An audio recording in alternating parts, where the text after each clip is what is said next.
Assalamualaikum warahmatullahi wabarakatuh. Perkenalkan, nama saya Muhammad Fauzi Mutakin dari Prodi Komunikasi dan Penyiaran Islam atau KPI kelas 2D.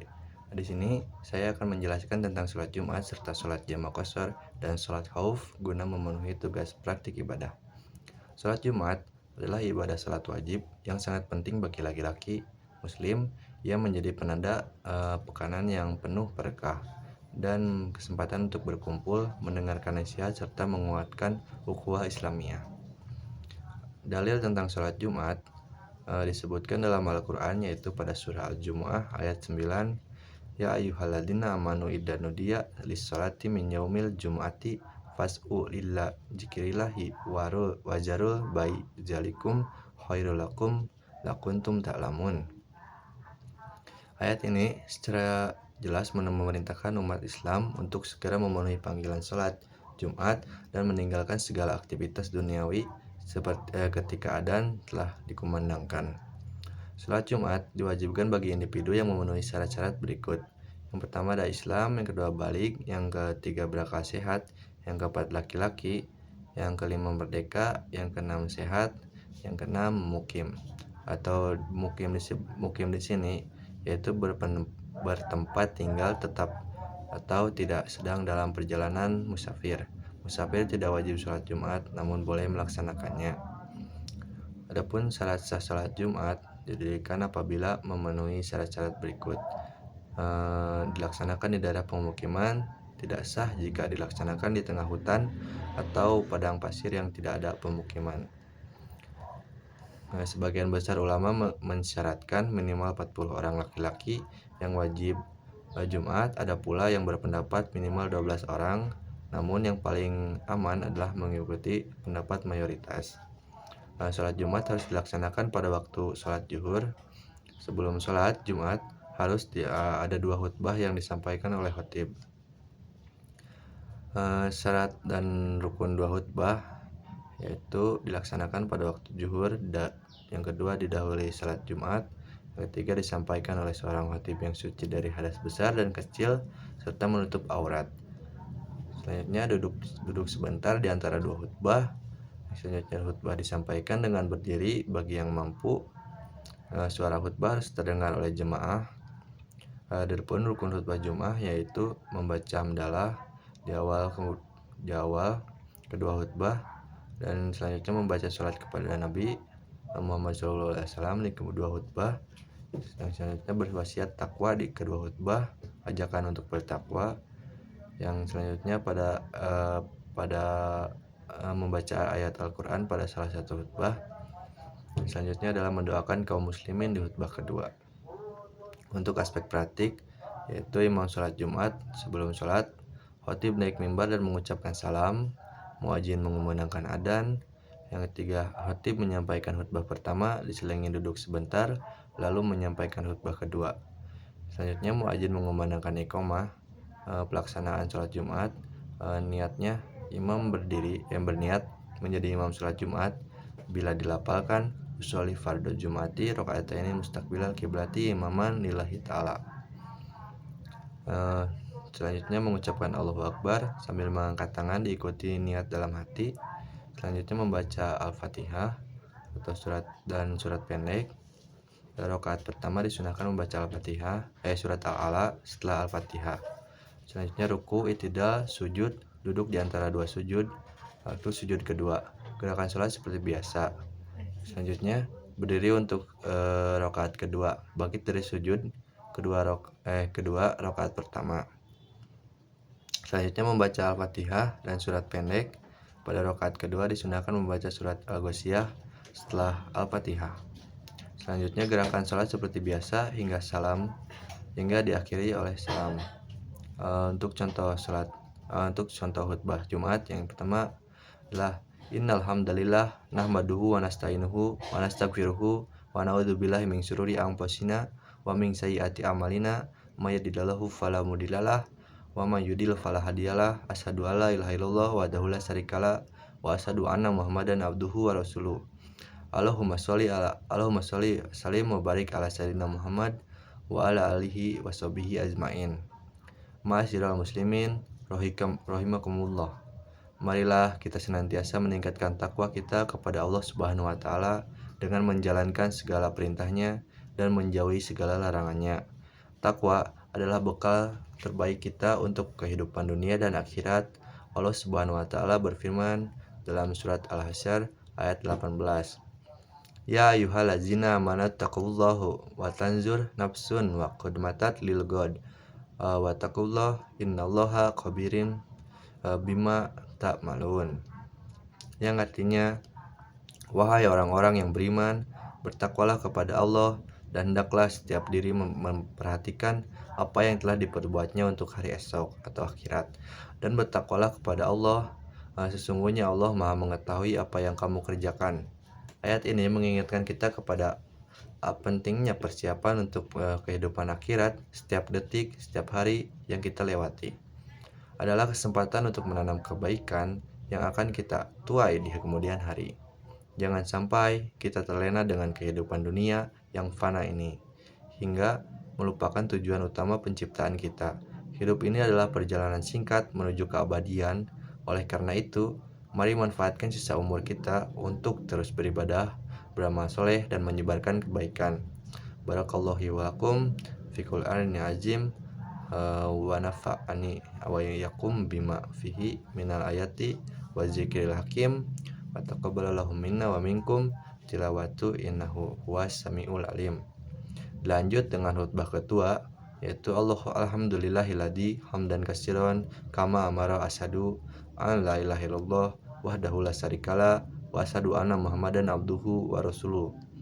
Allahumma sholli wa sallim wa barik ala sayyidina Muhammad wa ala alihi wa sahbihi ajmain.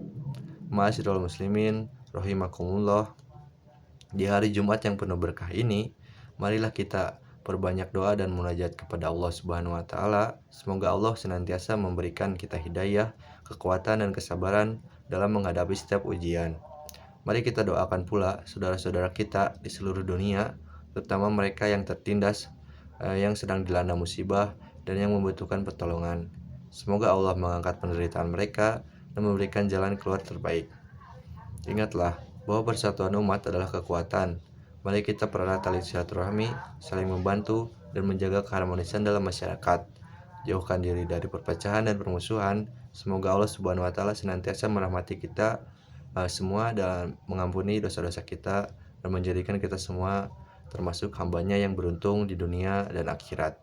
Innallaha wa malaikatahu yusholluna 'alan nabi ya ayyuhalladzina amanu shollu 'alaihi wasallimu taslima.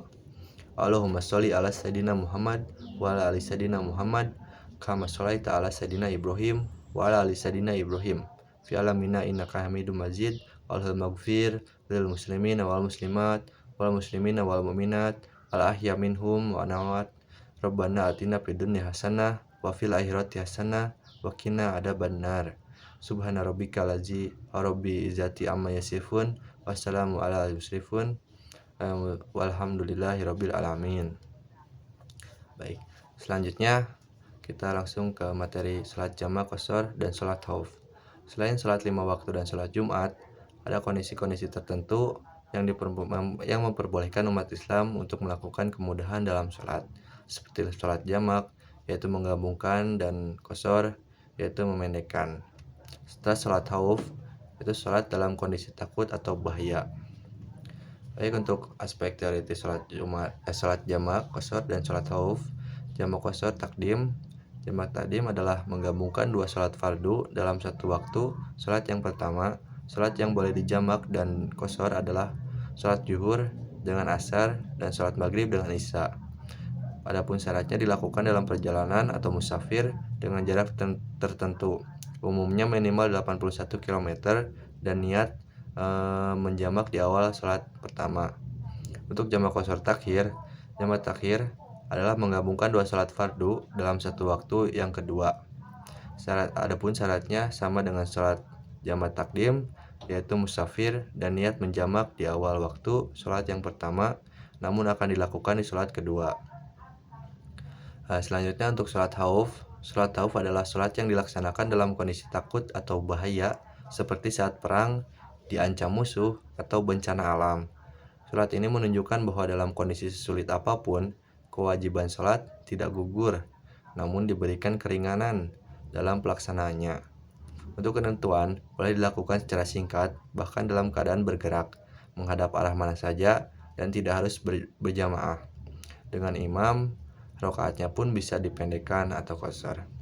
Untuk aspek praktik, sholat jamak qashar dan sholat khauf. Yang pertama jamak qashar takdim.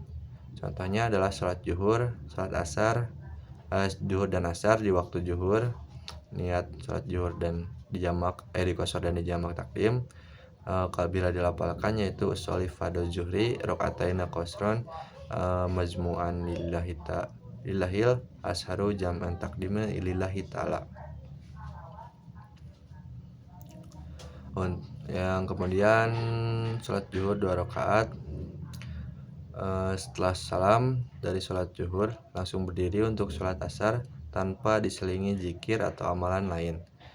Untuk adapun niat sholat asar di qashar dan dijamak takdim yaitu sholli fardhu asri rakaataina qashron majmu'an mas zuhri jam'a takdim lillahi ta'ala. Dilanjutkan dengan takbiratul ihram, kemudian sholat asar 2 rakaat hingga salam. Selanjutnya ada jamak qashar takhir. Contohnya yaitu sholat zuhur dan asar di waktu asar, niat sholli fardhu zuhri rakaataini qashron majmu'a lillahi asaru jam'a takhirin lillahi ta'ala. Lanjutkan dengan takbiratul ihram, kemudian sholat zuhur 2 rakaat. Setelah salam dari sholat zuhur langsung berdiri untuk sholat asar. Niat sholat asar atau di qashar dan dijamak takhir yaitu bila dilafalkan sholli fardhu asri rakaataini qashron majmu'an ma'az zuhri jam'a takrin lillahi ta'ala.